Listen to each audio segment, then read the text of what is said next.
창세기 복음 메시지 창세기 10장 읽고 생각하기 시작하겠습니다. 창세기 10장은 노아 아들들의 족보에 대해서 기록되어 있습니다. 노아는 아담의 11대 손으로 셈, 함, 야벳을 낳았습니다. 셈은 엘람, 아수르, 아르박삿, 롯, 아람을 낳았고 함은 구스, 미스라임, 붓, 가나안을 낳았습니다.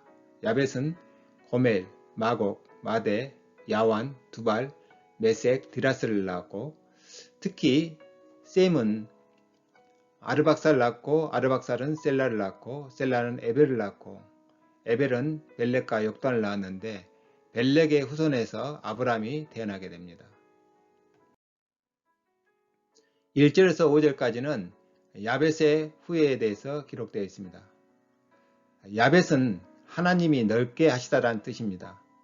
그의 후손들은 중동 북부 지중해로 진출했습니다. 고멜의 아들들은 아스그나스, 리밧, 도갈마로 터키 지역에 정착했고요. 이후 그리스로 이동하여 갈라디아인의 조상이 되어 프랑스, 영국까지 퍼졌다고 합니다. 마곡은 지금의 스키타이족으로 흑의 서북 쪽에서부터 러시아까지 퍼졌으며 북방의 유목민족이자 헝가리와 루마니아, 흉노나 훈족의 조상이기도 합니다. 마대는 지금의 이란 지역인 카스피의 남쪽의 메대와 페르시아 지역에 정착하여 살다가 페르시아가 확장할 때 점차 타 지역으로 퍼졌습니다. 조로아스토교 창시자는 마대의 후손으로 알려져 있습니다. 야온의 아들들은 엘리사, 달시스, 기띔, 도다님으로 소아시아 서부 지역에서부터 지금의 그리스 지역에 정착하여 헬라인들의 조상인 이오니아족이 되었고 그들이 이오니아 양식을 만들었습니다. 두발은 지금 터키 지역에 살면서 항구 도시 국가들의 녹그릇을 공급했던 민족으로 이후 이동해서 이베리아 반도 스페인까지 진출했다고 합니다. 한간에는 두발과 메색은 마곡의 속국으로 있었다는 기록이 있습니다.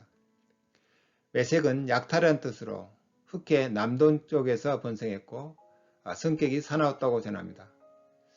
아르메니아는 메색의 자손들이며 프랑스와 러시아까지 진출했고 메색의 자손이 영국의 최초 지배자들이라고도 합니다. 디라스는 트라키아인의 조상으로 이탈리아에서 처음 정착하여 살았던 것으로 추정합니다. 에트두리아 지역에서 성장했으며 금발 혹은 빨간머리 민족이라고도 전합니다. 6절에서 20절까지는 함의 아들들에 대해서 기록되어 있습니다. 두 번째, 함의 족보입니다. 함은 뜨겁다라는 뜻의 이름입니다. 저주를 받았던 함의 자손들은 어디에 정착했을까요? 함의 자손들은 대부분 북부 아프리카와 일부는 아라비아 반도 서남부에 정착하게 됩니다. 구스의 아들들은 스바, 하윌라, 삽다, 라하마, 삽드가, 니므롯 등입니다. 구스는 나일강 상류 에도피아 땅의 조상이 됩니다. 구스인은 이사야 45장 14절, 에레미야 13장 23절에 검은 피부의 건장한 책으로 묘사되어집니다. 구스의 자손 중 스바는 나일강 상류 지역에 정착했습니다. 미스라임은 루딤, 아나밈, 르하빔, 랍두힘, 바드루힘, 가슬루힘, 갑도림을 낳았습니다. 그들은 애굽 땅에 정착하여 세력이 있는 애굽인의 조상이 되었습니다. 가스루임에게서 블레셋이 나왔고요. 이후 그레데의 이주자에 의해서 블레셋은 번창하게 됩니다. 붓은 북부 아프리카의 리비아인의 조상이 되었습니다. 가나안은 시돈과 헷을 낳고 또 여부스, 아모리, 가르가스, 휘, 알가, 신, 아르왓, 스말, 하마 족속을 낳았습니다. 가나안의 경계는 시돈, 그랄, 가사, 소돔, 고모라, 아드마, 스보임, 라사까지였습니다. 대부분이 지중해 동쪽 해안지역과 사해 주변에 거주했습니다. 구스의 첫 번째 아들인 니므롯은 주목해야 될 인물입니다. 이름의 뜻은 대적자란 뜻입니다. 외경 야사렛책 7장 46절 47절을 보면 니므롯이 여호와의 길 안에서 행하지 않았다. 그가 나무와 돌로 신들을 만들고 그 그가 그것들에게 절하고 그가 여호와를 대적하여 반역하고 그의 모든 신하들과 땅의 백성들에게 그의 악한 길을 가르쳤다고 기록되어 있습니다. 그는 세상의 첫 용사요 정복자로 많은 도시를 건설했습니다. 바벨, 에렉, 악갓, 갈레, 아수르 땅의 니느웨, 루오버딜, 갈라, 레센 등 메소포타미아 지역을 정복하여 최초로 대제국을 세웠습니다. 또 그는 바벨탑을 쌓은 주인공이기도 합니다.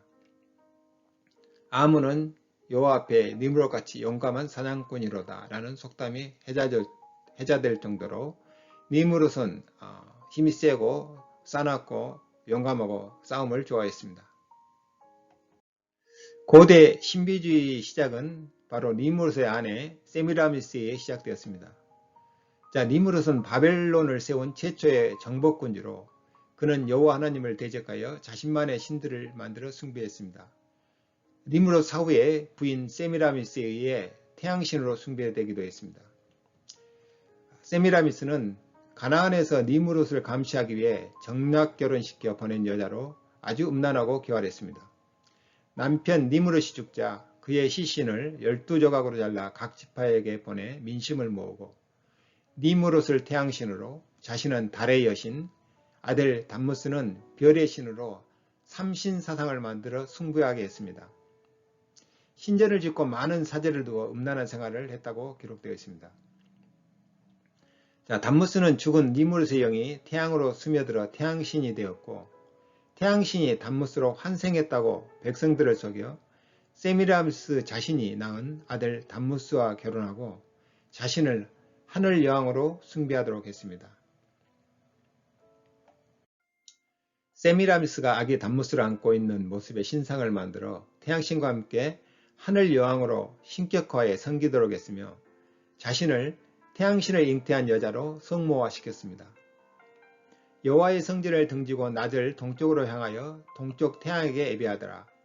에스겔 8장 16절을 보면 하나님께서 에스겔에게 예루살렘 사람들이 니므롯을 태양신으로 숭배하는 모습을 보여주었습니다. 그리고 그들을 책망하게 했습니다.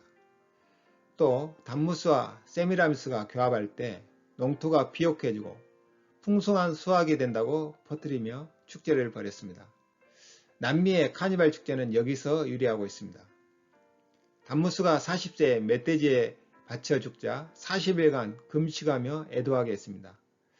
이것이 오늘날 사순절의 유래입니다. 세미라미스는 많은 남성 제사장을 두고 결혼 못하게 하며 검정 가운을 입히고 풍요를 기원하는 성행위를 하므로 성경은 그녀를 음녀라고 표현했습니다. 나훔 3장 4절에 보면은 이는 마술에 능숙한 미모의 음녀가 많은 음행을 함이라 그의 마술로 여러 족속을 미혹하느니라. 이런 기록이 있습니다. 또 세미라미스는 어린아이를 자신에게 바치라고 하고 이들을 제물로 드렸습니다. 이 사상이 근동 전역에 퍼져 제사 때마다 제산에서 산 어린아이를 제물로 드렸습니다.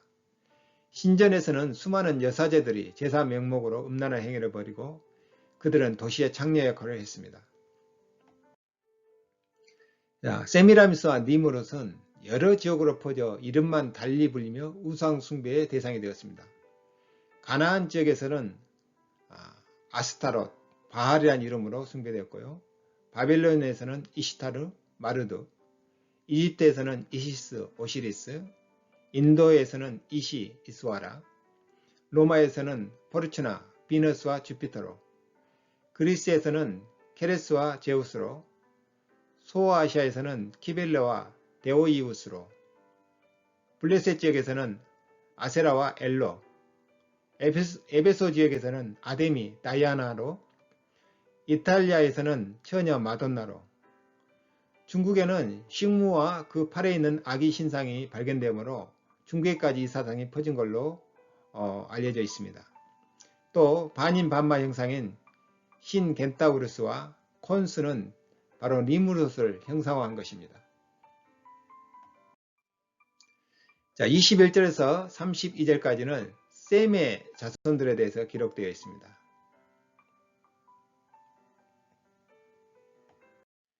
세 번째 셈의 족보입니다. 셈은 에벨의 조상으로 엘람, 아수르, 아르박삿, 롯, 아람을 낳았습니다. 에벨은 에베르에서 온 말인데요. 에베르는 건너오다, 건너편, 저쪽 기슭이란 뜻이 있습니다. 저쪽 기슭은 유프라테스 강과 티그리스 강 건너 아브라함이 살던 갈대아 지역을 뜻하고요. 아브라함이 우리에서 가나안으로 건너왔기 때문에 건너온 자란 뜻의 이브리에서 히브리란 이름이 유래한 것으로 봅니다. 엘람은 페르시아의 옛 이름으로 지금의 이란 사람들의 조상이 되었습니다. 아수르는 아수르인의 조상이 되었고 그들이 후에 아시리아를 세웠습니다. 아르박삿은 셀라는 에벨을, 에벨은 벨렉과 욕단 두 형제를 낳았습니다. 아르박삿은 갈대아 사람의 조상이 되었고 믿음의 조상이라 불리는 아브라함이 갈대아 우르에서 출생했다가 가나안으로 이주하며 후에 이스라엘 민족을 형성하게 되었습니다. 벨렉은 펠레그에서 온 말인데요. 나눔이란 뜻이 있습니다. 창세기 11장의 바벨탑 사건으로 사람들이 흩어지면서 언어가 나누게 된 것을 상징한 이름입니다. 벨렉은 루는 수룩을, 수룩은 나홀은 데라는 아브라함을 낳았습니다. 오실 메시아의 언약의 계보를 형성하게 됩니다. 욕단은 알모닷, 셀렙, 하살마엣, 에라, 하도람, 우살, 디글라, 오발, 아비마엘, 스바, 오빌, 하율라, 요밥을 낳았습니다. 이들의 거주지는 메사에서부터 스발로 가는 동쪽 산이라고 기록되어 있습니다. 욕단의 자손들은 대부분 아라비아 지역, 페르시아만과 인도양의 아라비아 해안 지역을 따라 진출하여 종족을 이루고 살았습니다. 어떤 종족들은 완전히 자취를 감추고 없는데 그래서 한민족의 기원을 이들 욕단의 사라진 자손 중에서 찾는 사람들도 있습니다. 또 하나의 선민 아리랑 민족 참고하시기 바랍니다. 롯은 리디아 사람들의 조상으로 터키 서부로 알려져 있는 곳에 살았습니다. 아람은 우스, 훌, 게델, 마스를 낳았으며 지금의 시리아 민족의 조상이 되었습니다. 결론입니다. 노아 자손의 번성과 리무르시 주는 교훈입니다. 홍수 이후의 세상은 노아의 축복이었습니다. 그러나 그의 자손들 중 하나님을 경외하며 믿음을 따라 산 그룹들과 믿음을 따라 자신들만의 우상을 믿으며 번성하는 그룹으로 나뉘게 되었습니다. 노아의 믿음을 이어받은 사람들은 주로 셈의 후손들이었으며 그들 중에서도 셈, 아르박삿, 셀라, 에벨, 두 아들 벨렉과 욕단이 여호와를 경외하며 하나님을 믿으면서 믿음을 지키며 살았습니다. 시간이 흐름에 따라 대부분의 노아의 자손들도 믿음을 잃어버리게 되었고 그 중에서도 함의 자손들은 여호와를 떠나 육신적인 삶을 추구하며 살게 되었습니다. 특히 구스의 아들들 중 니므롯은 하나님을 대적한 대표적인 인물입니다. 그는 여호와 하나님을 대적하고 홍수에도 살아남을 수 있는 높은 바벨탑을 쌓고 자기 이름을 높이려다가 하나님의 진노를 샀습니다. 세미라미스의 욕망이 니므롯과 자신을 신격화시키고 이것이 이후 모든 근동 지역의 우상숭배와 종교에 스며들게 되었습니다. 예수께서 우리에게 가르치시고 전해준 것은 종교가 아니고 천국 복음입니다. 예수님의 말씀을 받아들일 때 하나님 나라는 내 마음에 심어졌습니다. 이 천국 복음을 누리며 전파하는 것이 교회의 사명입니다. 누구나 하나님 말씀으로 다스림을 받고 그 말씀의 열매를 맺는 것이 하나님 나라요. 여기에 참 행복이 있습니다. 하나님의 축복이 여러분에 있기를 기도드립니다. 지금까지 시청해 주셔서 감사합니다. 상담을 원하시면 이메일을 주시기 바랍니다. 감사합니다.